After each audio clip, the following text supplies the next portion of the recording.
երկու իրադարձություն ունեցավ ձեր մասով, նախ Արման Թաթոյանի միասնության թևեր ուժի հետ փաստաթուղթ ստորագրվեց, խնդրեմ մի քիչ փոքր մանրամասներ ներկայացնել, թե ինչ է դա իրենց ենթադրում, արդյոք միավորվել եք, չգիտեմ, մի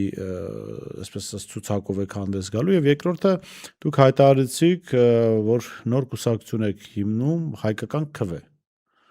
Խնդրեմ այս երկու իրադարձությունների մասին։ Ինչու կուսակցություն մեկ Շատ լավ։ Եվ ինչու Արման Թաթոյան կամ ինչպես, ինչ տեսնում։ Նախ այդ իրադարձությունը տեղի ունեցել հակառակ հաջորդականությամբ։ Այո, սկզբից կուսակցությունը։ Սկզբից մենք հայտարարեցինք, որ իրականում կուսակցություն մենք չենք հիմնել, մեր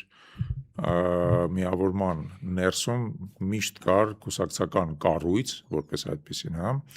որը պարզապես չէր գործում։ Իսկ չէր գործում, որտեղ 2022 թվականին այդ կուսակցական կառույցը հայտարարել էր նրա մասին, որ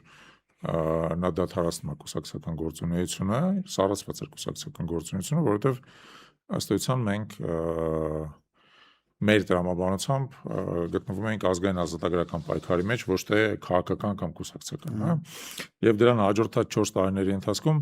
մենք երբևիցե որևէ ընտրությունների, որպես ընտրությունների կողմ չենք մասնակցել։ Թեև առնվազն 3 թիմ մեծ ընտրությունների, Երևանի ընտրություններին 23 թվականին եւ Գյումրիի, Փարաքարի եւ Աղաշապատի ընտրություններին 25 թվականին մենք խոշորագույն դիտորդական առաքելություն ենք ներկայացրել, բայց մեր տեսանկյունից դա քաղաքացիական գործունեություն էր, ոչ թե քաղաքական։